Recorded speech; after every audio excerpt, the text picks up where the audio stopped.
Hey everybody, what's up? This is Retrokid Reviews doing some Nerf news. No, this is not definitely the JJ James podcast. I'm going to try to do that hopefully this weekend, but I'll get to that when we get to that later in the video. First and foremost, mod updates. I haven't done one of these in quite a while.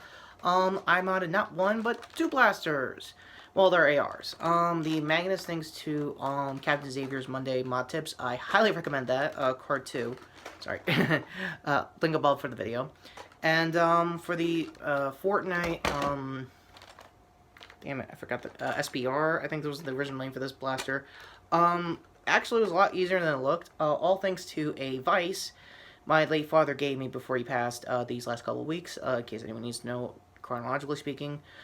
Update there, family-wise, we're okay. We're getting by as soon as we can. I'm gonna try to get back to work next week, so here's hoping for that. And, yeah, other than that, more personal stuff I'll explain down the road, for other things like that. Anyway, on to, the Nerf news, starting off with the only big story that came out these last couple of days is the Rival Curve Shot. Now, the Curve Shot series is actually fairly unique, as far as one, at least Rival is still a thing, thank God. Honestly, it's the only thing I think, honestly, outside of the Elite line that it is selling. Personally, in my opinion, I think a bunch of other Nerfers in the community as well. I'll start with their Jolt equivalent and how the gimmick actually works. So this is my Rival Knockout. Didn't do any mods to this yet. Been thinking about doing either a half-length conversion or maybe, honestly, brass and just see if I can single it with regular rounds. So who knows? Anyway, so pretend this is their flex for the curve shot line. The whole idea is to basically turn the nozzle around, and in the barrel has like a little blockage so that it purposely curves it, hence the name of the gimmick. For anyone who's never seen the Wanted movie or the comic it's based on, don't read the comic, it's actually worse than the movie, if you can believe that. Dom made a quick comparison to that. Long story in the cards if you want to see it. But the gimmick is basically you shoot and then it goes around an object, or in this case cover, to like get a guy and tag him out essentially. And it sounds actually rather interesting. It has two modes of fire. It has up fire and then has a curve fire either direction. And the one I'm pretty sure no one's going to use the most is down fire. Unless, of course, you're trying to angle or do an arc kind of shot. I could kind of see it, but you have to be in a certain position for that kind of like firing mode to actually help you out. So for the flex, it's along the line like that. I'll leave the photos from a Verge article of all places down below. And it has the same kind of gimmick also as the knockout. It's giving you extra rounds to basically help your shots out. But for some reason, it's giving you 4 rounds back-to-back, so that's about 8 total, but 5 rounds. I don't know, Aspro's cheaping out more than usual, but what I can say, their Sideswipe is actually fairly interesting. It's basically their version of the Helix that came out a few years ago that I might have reviewed, if so, Card 2.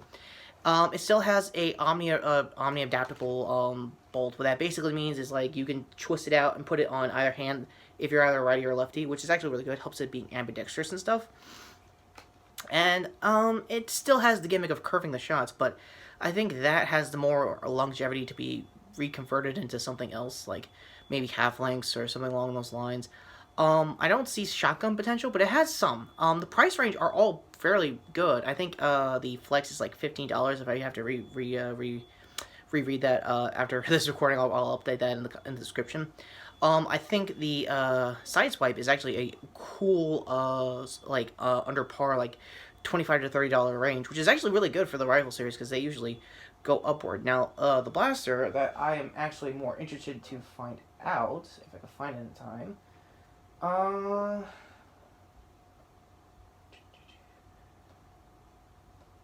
This is taking too long. Alright. The Helix. The Helix is kind of their first, in a very long time, I want to say, hopper-fed Springer. It's going to be their shotgun. It's going to have 20 rounds in the hopper mag, and it actually still has that curved barreling kind of angle. I'm looking at the box right now. It actually looks pretty interesting. My only concern is going to probably be the price. It's probably going to be like, because it's like a 20 rounder in the hopper med fad. Tongue-tied, even for basic stuff like this. Yeah, so the price range is probably going to be $35 to $40. Again, it's Springer, so it wouldn't be that excessive. The artwork is pretty nice. The paint jobs are fine. It's like an orangey design. Very reminiscent to what it was trying to be from the start as far as the Rival series goes. Basically, a new age dart tag, and it's a weird way to bring it home, honestly. But yeah. So that's just my thoughts right now for the news. I know everyone else has already did reviews and news on it. I know Drag just started doing a news rundown of it. I think Foam Blast did as well. So card to their channels down below. For everyone who got blasters so far, I think American Foam got the first two blasters. He didn't get the Helix just yet. So either way, go to his channel for either one of those reviews. I'm going to put in the cards. My overall thoughts for the Curve Shot, it's a fairly interesting, unique take on where they've been going with the Rival series so far. It's the little engine that could when it comes to like all these like blaster lines. Like, it has a new gimmick. It's not going to break the bank. It actually looks fairly unique and interesting with every passing one. I personally still want to get the Rival Edge Saturn because I feel like that's a really good sequel to the Takedown that I've been wanting to get also. But I'm going to be honest, I think the Saturn gets you like 2 or 3 more rounds, and it looks really well crafted for the blaster design. And hopefully the team that made that is working with the Curve Shot series, because I think that is actually going to keep the brand going forward as far as Rival in general.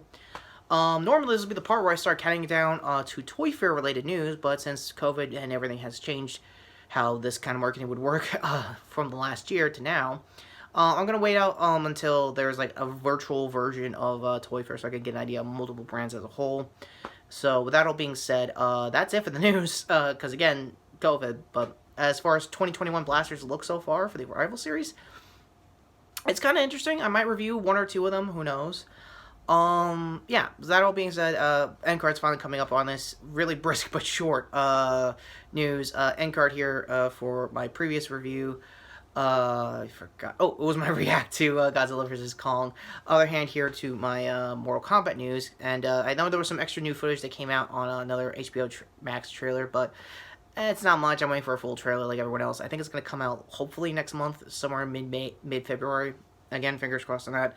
Sure here, as always, to sub to the channel, hit the notification down below for future Nerf-related content and future reviews, because I might have talked someone into helping me out with my Batman Soul of the Dragon review, and hopefully he doesn't mind the Jason voice or whatever. So, yeah, that all being said, thank you again for watching. I'm Retrokid Reviews. Take care, subscribe, and really, you're gonna do the curve thing. Like, want it. Okay, Hasbro, I got you.